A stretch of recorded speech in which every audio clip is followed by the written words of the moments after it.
예, 세계에서 가장 완벽한 나라가 있습니다. 탈원전도 했습니다. 환경을 지켰죠.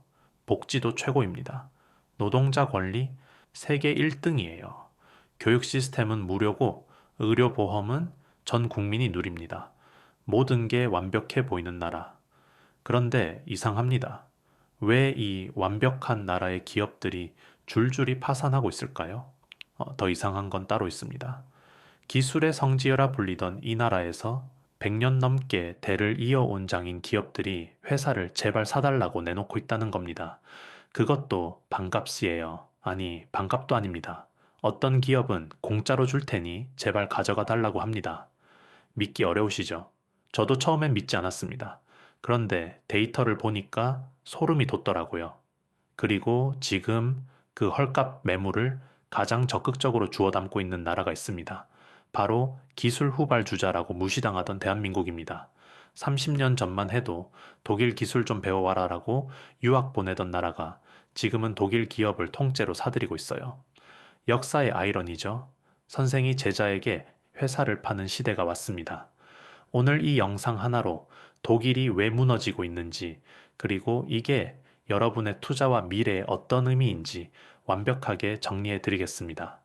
영상 끝까지 보시면은 앞으로 어떤 기업에 주목해야 하는지, 어떤 펀드는 피해야 하는지 명확해질 겁니다. 자, 시작합니다. 여러분, 지금 이 영상을 보는 동안에도 독일 어딘가에서는 또 하나의 기업이 문을 닫고 있습니다. 과장이 아닙니다. 통계로 증명된 사실이에요. 독일 기업 파산 건수가 최근 3년 사이에 무려 56%나 폭증했습니다. 하루에 50개가 넘는 기업이 사라지고 있는 겁니다. 잠깐, 하루에 50개요? 이게 어느 정도 숫자인지 감이 안 오실 수 있어요? 우리나라 코스피 상장 기업이 약 800개입니다. 독일에서는 이 주면 코스피 전체가 사라지는 속도로 기업들이 문을 닫고 있다는 얘기예요. 메이드 인 저머니라면 눈 감고도 믿었던 시대가 있었습니다. 독일제 자동차, 독일제 공작기계, 독일제 의료장비, 그 네 글자만 붙으면 품질 보증이었죠. BMW, 벤츠, 아우디는 말할 것도 없고 보쉬, 지멘스, 크루프 같은 이름들은 산업계의 전설이었습니다. 그런데 지금 그 신화가 산산조각 나고 있습니다. 더 충격적인 건 따로 있습니다. 망해가는 기업들의 면면을 보세요. 동네 빵집이 망한 게 아닙니다. 동네 맥주집이 문 닫은 게 아니에요. 사대, 대째 100년 넘게 이어온 히든 챔피언들이 쓰러지고 있어요. 할아버지가 창업하고 아버지가 키우고 아들이 세계 1위로 만든 그런 기업들이요. 이 기업들이 가진 기술력은 어디로 가느냐? 지금 이 나라 기업들이 헐값에 주워 담고 있습니다. 바로 대한민국입니다. 삼성전자가 독일 냉난방 공조 1위 기업을 샀고 디엔 솔루션즈가 공작기계 명가 헬러를 인수했습니다. 이뿐만이 아닙니다. 수면 아래에서 진행 중인 딜들이 수십 건입니다. 말 그대로 독일 쇼핑이 시작된 겁니다. 그런데 왜 하필 지금일까요? 5년 전, 10년 전에는 꿈도 못 꿨던 일인데 왜 갑자기 이런 일이 벌어지는 걸까요? 도대체 기술의 독일에 무슨 일이 벌어진 걸까요? 독일 경제를 이해하려면 먼저 미텔슈탄트를 알아야 합니다. 영어로 하면 middle stand, 중간 규모 기업이라는 뜻인데요. 단순한 중소기업이 아닙니다. 세계 시장 점유율 1위, 이 위를 다투는 히든 챔피언들의 집합체예요. 히든 챔피언이라는 말 들어보셨나요? 경영학자 헤르만 지몬이 만든 개념입니다. 대중에게는 이름이 알려지지 않았지만 특정 분야에서는 세계 최고인 기업들을 말해요. 그리고 이런 히든 챔피언의 절반 이상이 독일에 있습니다. 아니, 있었습니다라고 해야 할지도 모르겠네요. 예를 들어 볼까요? 여러분이 타는 자동차의 브레이크 시스템에 들어가는 특수 나사. 전 세계 점유율 70%가 독일 기업 제품입니다. 반도체 공장에서 웨이퍼를 깎는 초정밀 절삭 도구. 이것도 독일이 세계 1위예요. 비행기 엔진의 터빈 블레이드, 인공관절의 티타늄 합금 부품, 심지어 여러분이 쓰는 볼펜 끝의 초정밀 볼까지 이런 걸 만드는 기업들이 미텔슈탄트입니다. 우리 눈에 안 보이지만 이들 없이는 현대 산업이 돌아가지 않습니다. 삼성 반도체 공장도 테슬라 전기차도 애플 아이폰도 이 독일 부품들 없이는 만들 수 없어요. 그만큼 대체 불가능한 기술을 가진 기업들입니다. 그런데 지금 이 미텔슈탄트가 무너지고 있습니다. 독일 전체 기업의 99%를 차지하고 전체 고용의 60%를 책임지는 이 기업들이요. 마치 건물의 기둥이 하나둘씩 무너지는 것과 같습니다. 기둥 하나 무너지면 금이 가고, 두 개 무너지면 흔들리고, 세 개 무너지면 건물 전체가 내려앉죠.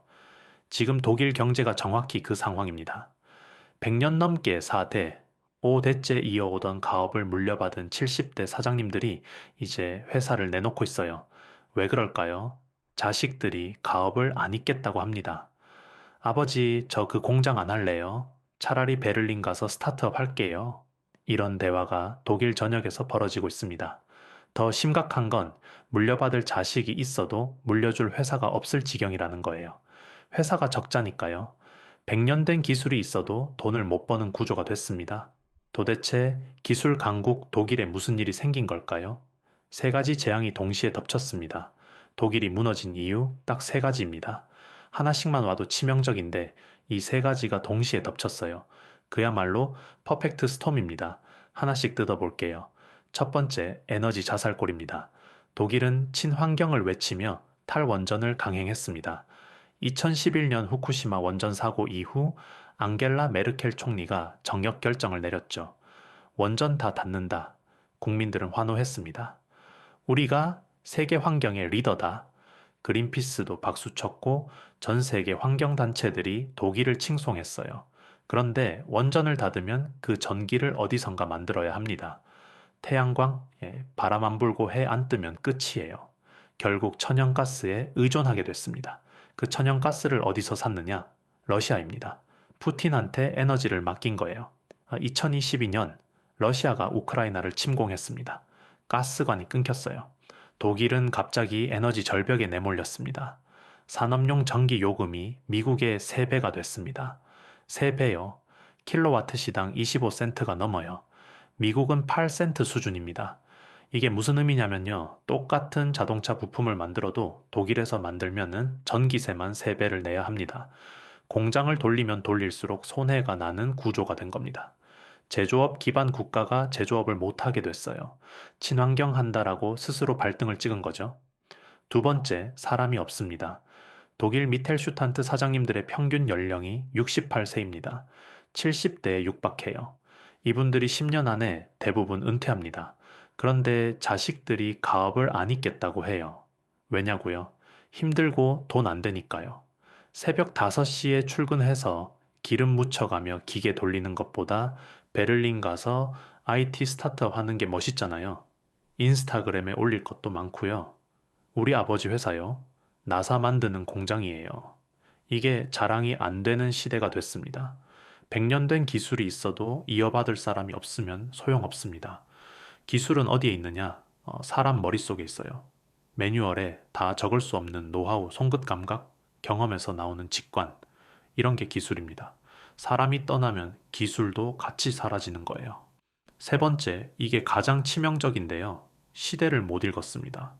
독일 기업들은 장인 정신을 너무 믿었어요. 우리는 100년 동안 이렇게 해왔어.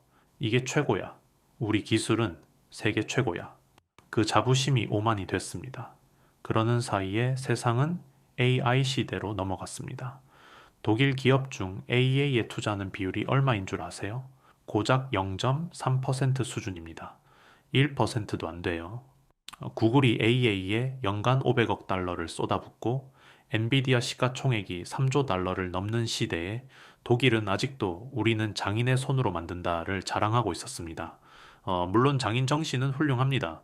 하지만 AI가 1초에 할 일을 사람이 하루 걸려서 하면 가격 경쟁이 안 됩니다. 품질은 똑같은데 중국산이 10분의 1 가격이면 아무리 메이드 인 지맨이라도 안 팔려요. 에너지 비용 폭등, 후계자 부재, AI 시대 나고 이 세 가지가 동시에 터지면서 독일 제조업의 허리가 꺾여 버렸습니다. 그리고 이 틈을 노리는 세력들이 있습니다.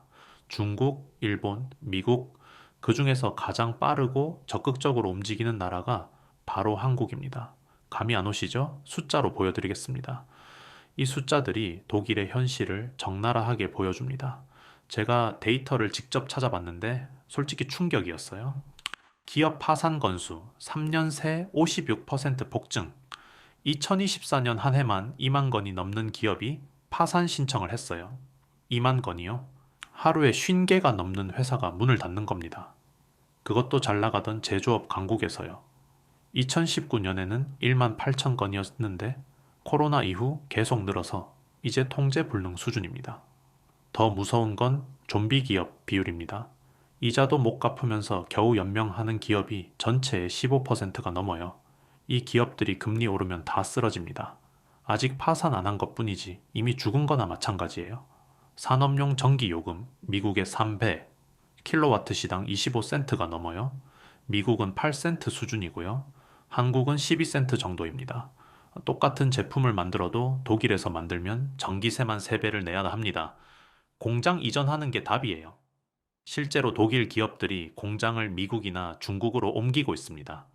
자국에서 사업하는 게 손해니까요. BASF라고 들어보셨죠? 세계 최대 화학 기업입니다. 이 회사가 뭐라고 했는지 아세요? 독일에서는 더 이상 투자 안 한다. 본사가 있는 나라에서 투자 안 하겠다는 거예요. 그 돈을 중국에 쏟아붓겠다고 합니다. 독일 제조업의 상징 같은 기업이 자국을 포기한 겁니다. AI 투자 비율 0.3%, 전체 기업 중 AI에 투자하는 기업이 0.3%밖에 안 됩니다. 한국이 15%, 미국이 25%인 것과 비교하면 독일이 얼마나 뒤처져 있는지 알 수 있어요. 100배 가까이 차이 납니다. 제조업에서 AI는 선택이 아니라 필수입니다. 불량품 검사, 생산 라인 최적화, 수요 예측, 설비 유지 보수, 이 모든 게 AI로 돌아가는 시대예요. AI 없는 공장은 10년 후에 살아남을 수 없습니다.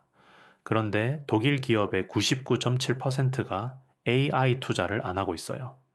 미텔슈탄트 씨, EO 평균 연령 68세, 10년 안에 30%가 은퇴할 예정인데 후계자가 있는 기업은 절반도 안 됩니다.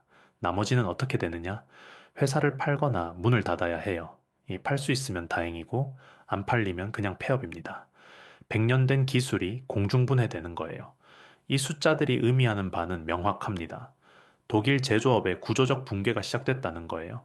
일시적인 침체가 아닙니다. 경기가 좋아지면 나아질 문제가 아니에요. 회복하기 어려운 구조적 문제입니다. 그리고 이런 상황에서 가장 빠르게 움직이는 나라가 있습니다. 한국 기업들이 뭘 하고 있는지 다음 장에서 보시죠. 여기서부터 재밌어집니다. 지금 한국 기업들 사이에서 은밀하게 진행되는 프로젝트가 있습니다. 이름하여 독일 쇼핑입니다. 무슨 얘기냐고요? 독일의 100년 된 기술 기업들을 지금 헐값에 사들이고 있다는 겁니다. 가장 대표적인 사례, DN 솔루션즈입니다. 구 두산 공작기계예요. 이 회사가 독일 공작기계 명가 헬러를 인수했어요. 헬러가 어떤 회사냐면요. 1894년에 설립된 130년 역사의 공작기계 기업입니다. 공작기계가 뭐냐고요? 쉽게 말해서 기계를 만드는 기계입니다. 자동차 엔진 블록을 깎고 항공기 터빈을 다듬고 반도체 장비 부품을 가공하는 기계예요. 이게 없으면 아무것도 못 만듭니다. 제조업의 어머니 같은 존재죠.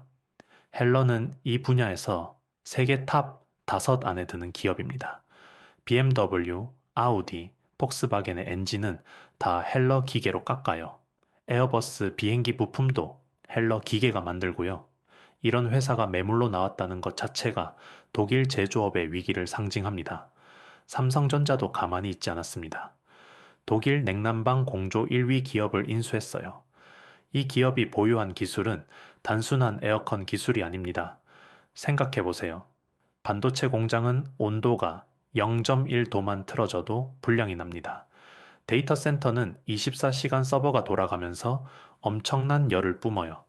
이 열을 정밀하게 관리하는 기술, 에너지를 최소로 쓰면서 온도를 유지하는 기술, 전체 시스템을 통합 제어하는 기술, 이게 다 이 독일 기업이 100년간 쌓아온 노하우입니다. 삼성이 왜 이 회사를 샀겠어요?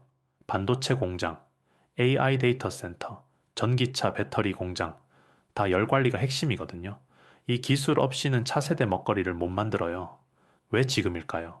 이 독일 기업들이 어려우니까 가격이 떨어졌습니다. 평소 같으면 천문학적 금액을 불렀을 기업들이 지금은 제발 사달라고 나오고 있어요. 협상 테이블에서 가불이 바뀐 거죠. 예전에는 돈 더 내면 팔아줄게였는데 지금은 제발 우리 회사 좀 사줘입니다. 한국 기업 입장에서는 평생 한 번 올까 말까 한 기회인 거죠. 100년 걸려 쌓은 기술을 5년치, 10년치 가격에 살 수 있으니까요. 더 중요한 건 타이밍입니다. 중국도 이 기회를 노리고 있거든요. 중국 자본이 독일 기업을 인수하면 어떻게 될까요? 기술이 중국으로 넘어갑니다. 중국에 뺏기느니 한국이 가져오는 게 100번 낫습니다. 기술 유출 문제도 있고 지정학적 이슈도 있으니까요. 그런데 이게 무조건 좋은 일일까요? 장밋빛 미래만 있는 걸까요? 조심해야 할 점도 있습니다. 다음 장에서 냉정하게 따져보겠습니다. 자, 그럼 이게 한국의 무조건 호재일까요? 여기서 냉정하게 따져봐야 합니다. 저는 늘 양면을 봐야 한다라고 생각해요. 기회이면서 동시에 함정일 수도 있거든요. 먼저 기회의 측면을 보죠. 시나리오는 완벽합니다. 독일의 원천 기술, 그러니까 하드웨어 역량에 한국의 제조 능력과 AI 소프트웨어를 결합하면 어떻게 될까요? 세계 최강의 제조업 경쟁력을 갖출 수 있습니다. 생각해 보세요. 독일이 100년간 쌓은 게 뭐예요? 정밀 가공 기술, 소재 노하우, 품질 관리 시스템. 이건 하루아침에 못 만들어요. 시간이 필요한 겁니다. 그런데 한국이 30년간 갈고 닦은 건 뭐냐? 대량 생산 역량, 빠른 실행력, 디지털화 능력, 이 둘이 합쳐지는 거예요. 특히 공작기계 분야를 보세요. 독일 기술로 정밀도를 확보하고 한국의 AI로 자동화를 더하면 일본의 환학, 중국의 선양기계 다 이길 수 있습니다. 실제로 DN솔루션즈가 헬러를 인수한 이유가 이거예요. 독일 기술 플러스 한국 AI는 게임 체인저가 될 수 있다는 계산입니다. 하지만 조심해야 합니다. 승자의 저주라는 말 들어보셨나요? 경매에서 이긴 사람이 오히려 손해보는 현상입니다. 왜 이런 일이 생기냐면은 경쟁에서 이기려고 너무 비싼 값을 불렀기 때문이에요. 이기긴 이겼는데 산 물건 값어치보다 더 많이 지불한 거죠. 독일 기업들이 왜 어려워졌는지 기억하시죠? 높은 인건비, 에너지 비용, 경직된 조직 문화, 노조의 힘. 이걸 그대로 떠안으면은 한국 기업도 똑같이 어려워질 수 있어요. 사장님, 독일 직원들 임금 깎으면 안 됩니다. 아, 독일에서는 이렇게 해왔으니까 바꾸면 안 됩니다. 노동법 때문에 구조조정 못 합니다. 이런 문제들이 기다리고 있어요. 핵심은 기술만 가져오고 문제는 두고 온다입니다. 독일 엔지니어들의 노하우는 흡수하되 비효율적인 구조는 과감히 바꿔야 해요. 핵심 인력은 한국으로 데려오고 생산 시설은 비용 효율적인 곳으로 옮기는 거죠. 쉽지 않은 일입니다. 문화 충돌도 있을 거고 통합 과정에서 잡음도 많을 거예요. 그래서 어떤 기업이 이걸 잘 해내느냐가 앞으로 주가의 방향을 가를 겁니다. 인수했다고 끝이 아니에요. 진짜 승부는 인수 후 3년입니다. 여기까지 보신 분들 이제 궁금하실 겁니다. 그래서 나는 뭘 해야 하는데 내 주식은 어떻게 되는 건데 투자자 관점에서 정리해 드리겠습니다. 네 가지만 기억하세요. 첫 번째, 인수 주체 기업을 주목하세요. DN솔루션즈, 삼성전자처럼 싼 값에 알짜 기술을 확보한 기업들입니다. 이들은 앞으로 재평가를 받을 겁니다. 시장이 아직 이 가치를 제대로 반영 못하고 있어요. 독일 기술을 얼마나 잘 소화하느냐에 따라 주가가 달라질 거예요. 인수 후 통합 과정을 잘 지켜보시고 시너지가 나타나기 시작하면 그때가 기회입니다. 보통 인수 후 1년에서 2년 지나면 성과가 나오기 시작해요. 그때 주가가 재평가됩니다. 두 번째, 공작기계와 로봇 섹터 전체를 보세요. 독일이 주춤하는 사이 시장 점유율을 뺏어올 한국 기계 기업들이 있습니다. 특히 방산과 연결된 기업들이요. 정밀 가공 기술은 군사 장비에도 필수거든요. K방산이 뜨면서 이 분야 수주가 폭발적으로 늘고 있어요. 미사일 부품, 전차 포탑, 전투기, 랜딩 기어, 이런 거 다 공작 기계로 만듭니다. 독일이 만들던 걸 이제 한국이 만들 수 있게 되면은 이 분야 기업들 매출이 점프합니다. 세 번째, 반대로 피해야 할 것도 있습니다. 유럽 펀드, 특히 독일 비중이 높은 펀드는 당분간 조심하세요. 구조적 하락세입니다. 독일 경제가 단기간에 회복되기 어렵다는 건 데이터가 증명하고 있어요. 저점에서 사면 되지 않나요? 이렇게 생각하실 수 있어요. 근데 저점이 어딘지 아무도 몰라요. 떨어지는 칼날 잡지 마세요. 바닥 확인되고 반등 시그널 나오면 그때 들어가도 늦지 않습니다. 유로화 약세도 지속될 가능성이 높습니다. 독일 경제가 어려우면 유로화 가치가 떨어져요. 유럽 자산 가지고 계신 분들, 환해지 안 되어 있으면 이중으로 손해볼 수 있습니다. 네 번째, M&A 공시를 눈여겨보세요. 아직 발표 안 된 딜들이 많습니다. 지금 물밑에서 협상 중인 거래가 수십 건이에요.